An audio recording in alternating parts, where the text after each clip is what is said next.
The ability to live from the income of your personal resources. This should be every person who lives in a free country, especially a capitalistic country. This should be everyone's goal. Now, how many resources you need, right, depends on how you want to live. But if you wish to live modestly, it doesn't take all that many resources over a fairly brief period of time to have enough resources to live modestly. If you wish to live more lavishly, of course, you need to accumulate more resources. But that's my view of financial independence, so that you can live from the income of your resources. Now, here's what else that does. Now you can choose the work you do. Now you can choose to work or not work. Now you can work not because you have to, but because you want. When we talk to kids about financial independence, we say, do what you have to as quick as you can so you can do what you want to as long as you can. Next key phrase. Economics is major. Everybody should major in economics because it's such a vital part of your life. A paycheck is so vital because, first of all, it provides for you and the family's survival. Second, it provides for the opportunity of success. Some people feel we shouldn't spend that much time talking about money, but we really should. Someone says, well, you know, money is the root of all evil. Not true. Here's what it really says. The love of money is the root of all evil. And I'm sure everyone here is dispensed with the idea of falling in love with money because that serves no purpose. Here's what's noble, what money can do, the projects it can support, the relief from debt it can create, building a financial wall around your family nothing can get through. So economics is major. The key, of course, is what you do with it. If you earn a lot, you should give a lot. Key phrase from antiquity. Here's what it says. If you've been given much, now much is required. If you've been given great responsibility, much is required. If you've been given much wealth, now much is required. Everyone has to solve this about the money to go for. Should you go for the money? Should you go for success? And here's the philosophy we've already covered. You should earn as much as you possibly can in the reasonable time devoted to economics, job, business. Reasonable time devoted to economics, job, business, future, enterprise. With that enterprise and with that job, the key is to earn as much as you possibly can as you balance your life with everything else. Not at the sacrifice of your friendships, not at the sacrifice of values, not at the sacrifice of integrity. Let's talk now about what to do with the dollar, especially for teenagers and for kids. This is really important because this is one of the best places to start when you're like 15 years old, mid-teens. This is a great place. What to do with the dollar. Now, here's the tendency on attitude, because attitude determines so much of our lives. What difference does it make if a child has $1 when you ask what should he do with it? It's only a child and it's only $1. But see, here's where it all begins. Your financial journey begins with what you do with the first dollar. It's where it begins. Now, sure, you can do the wrong things and finally correct that, get on a better path, but it all begins on what you do with your resources. Jot this phrase down. It's one of the best for the weekend. Here's the 2 challenges of life. Number 1, the development of our full potential. That's challenge number 1. Challenge number 2 is the wise use of all our resources. That sums up life in general. The development of all of our potential and the wise use of all our resources. Because when I met Shelf and he asked me about my financial condition, he said, how much money have you saved and invested the last 6 years? And I said 0. He said, not a good number. Here's what I told him. If I had more money, I'd have a better plan. Now jot this down, because here's what he said. If you had a better plan, you would have more money. Next key phrase. It's not the amount that counts. It's the plan that counts. So let's start with something now as seemingly as small as $1. What should you do with it? Here's what we teach, teenagers especially. You should never spend more than 70 cents. Never spend more than 70 cents of each dollar you earn, or each dollar that comes your way, by gift or by labor. Now, you've got to have some plan what to do with your dollar. I've developed this little plan simply for suggestion, and then you've got to do the rest to revise it and do whatever you want to with it. But here's what I teach. Never spend more than 70 cents. You got to pick something, some number. This is the best one I could figure out. Now we've got another 10 cents, and another 10 cents, and another 10 cents, which is the 30 plus the 70, which is the full dollar. So we spend nothing more than 70 cents. Now, what do we do with the other 30? Here's some of the most important information. 10 cents is for charity or for church or whatever worthy projects you think you might engage in. Here's one of the best things to teach kids, generosity. Because first we're going to teach abundance, to provide more than you could use for yourself. The be fruitful philosophy that we talked about yesterday means to produce more than you need, so you have more than necessity. You have some to share. Some churches teach a 10%, a tithe they call it, which is fine. The key is to either administer this 10 cents yourself or to give it to some institution, a church or whatever, and let them spread it around. Let them put it where it's needed. Now, if you're going to give to some charity or church, you must let them take you on the tour and show you where it goes. Okay, if you part with the money, let them give you the tour. Here's where the 10% goes if you're going to talk. Because now that gives you great joy to give 10%. Because you say, hey, here's what it's doing, here's what it's doing, here's where it's going, and here's who gets it.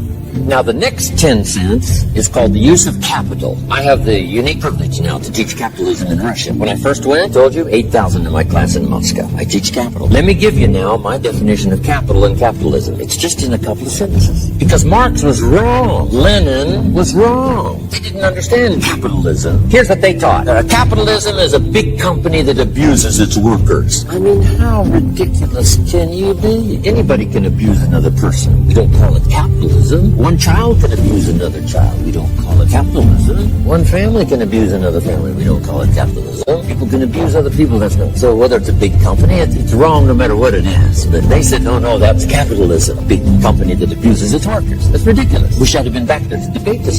Here's what capital and capitalism is. So jot this down. Capital is any value you set aside to be invested in an enterprise that brings value to the marketplace, hoping to make a profit. That's what capital and capitalism is. I can say it in one sentence. Now, the capital is the value you set aside. Taking capital and investing it in an enterprise and bringing the value to the marketplace we call capitalism. Capital and capitalism. It is so simple that to mess it up with some weirdo kind of philosophy is a disgrace. Now, who can understand this? First of all, the farmers understand. Here's what seed corn is. It's capital. It's seed corn means the seed that you set aside to be planted in the ground, take care of in the summer, hoping to have a profit and a harvest in the fall. So the farmer sets aside his seed corn. Question, would he let his family eat it? No, this seed is not to be eaten. It's to be invested in the ground, to take a risk, cared for in the summer, harvested and multiplied in the fall. Now, the same is true of some of your money. If you set aside, and I suggest, part of your capital should be set aside for an enterprise to show a profit. And we can teach kids the early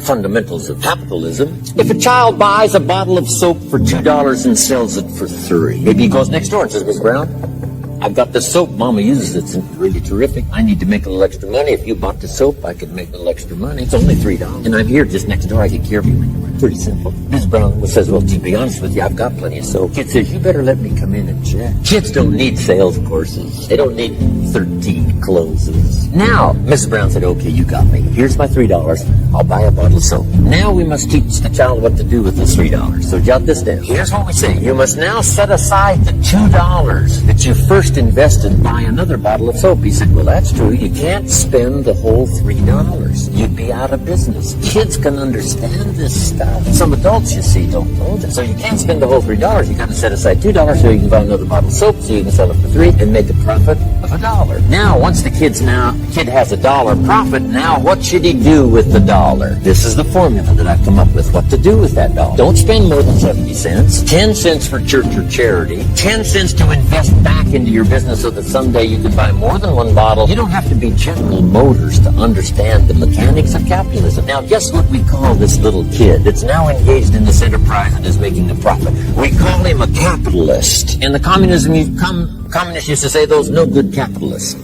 This little kid selling a bottle of soap, he's a capitalist. They didn't understand. And with their diabolical philosophy, capital belongs to the state. They wrecked every nation. This is the key. So 10 cents to show a profit. Now here's the other 10 cents. It's 10 cents that you invest and let someone else use it. This is called active capital, where you actually engage in the enterprise that makes a profit. Now another 10 cents is for passive, where you let someone use this 10 cents out of every $1.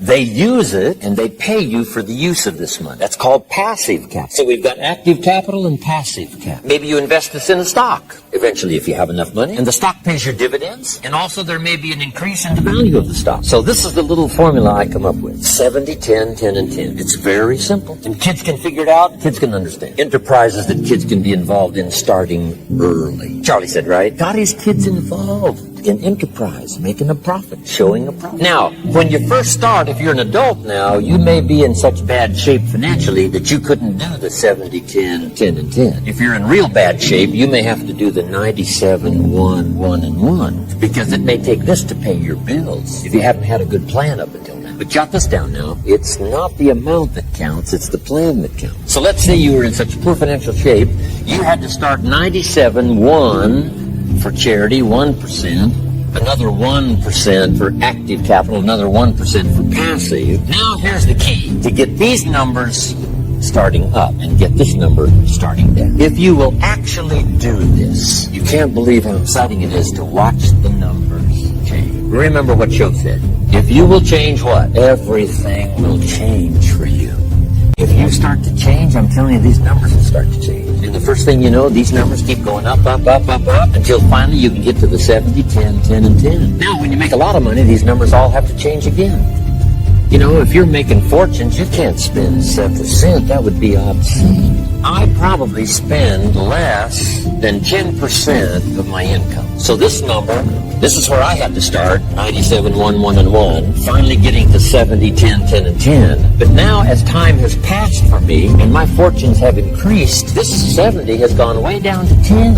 And now you can imagine, if the 70 has gone clear down to 10, you can imagine now what these numbers are. These numbers now, off the scale. Here's what it is. A good plan to consider. So make this note. It's your life and it's your future and it's your economic. This is just a suggested plan. You can tear this one up and develop one of your own. I'm just here to stir the pot. I'm here to stir your mind, to get you to think. Now here's 2-3 more keys on financial independence. Here's number 1. Keep strict accounts. Part of it is just for habit. And the other part is for self-esteem. And the other part is for future benefit. Keep strict accounts is just a good habit to have. It's like picking up the trash, not throwing the toothpick cellophane on the floor. It's just, it becomes the person you are. Keep good accounts. Here's the next one. Pay your taxes. I finally became a happy taxpayer. Here's what paying taxes does. Feeds the goose that lays the golden eggs called American opportunity. You say, well, the goose eats too much. Probably true. But make the note, better a fat goose than no goose. Here's the next key. Everybody should pay. My personal philosophy is everybody should pay federal taxes as well as state or whatever. It's not wise for the government to let 1/3 of American citizens off the federal tax roll. Why? Here's what it does. If you let them off the federal tax rolls, it robs them of the dignity. They have to pay state taxes. They have to pay sales tax. I've been trying to write this book for so long called Of Course Kids Should Pay Tax. When a kid in California walks into 7-Eleven and buys something that costs $1, the proprietor asks the kid for 8 more pennies. The kid says, what's these 8 pennies? He says, that's the taxes. The kid says, I'm only 8 years old. And the proprietor says, congratulations, you're my youngest taxpayer. Give me the money. Should kids pay taxes? Yes. If you want to ride your bicycle on the sidewalk instead of in the mud, you got to cough up the 8 pennies. What if you're poor? Do you pay the 8 pennies? Yes. What if you're rich? Yes. Meaning everybody should pay. The same should apply to federal. I don't care if it's $10 a year. I don't care if it's only $100 a year. As poor as you might be, you've got to say, no matter how poor I am at the moment, I will make my contribution. How much do you think aircraft carriers cost?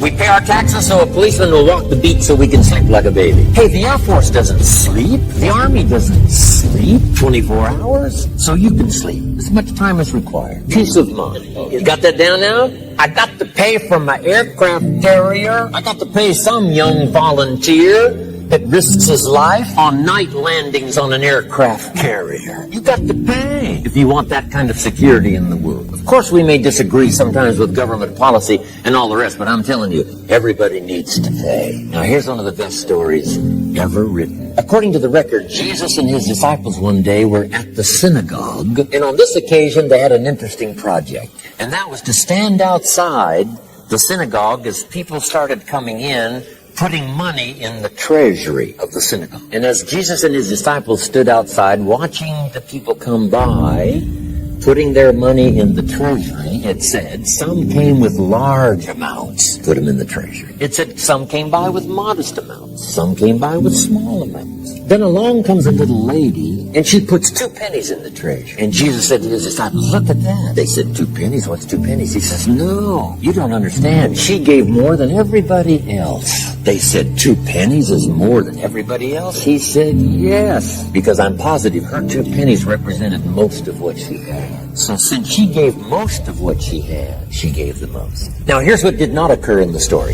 I'm so brilliant, I can give you what the author left out. Here's what did not occur. When the little lady put her 2 pennies in the treasury and walked away, here's what didn't occur.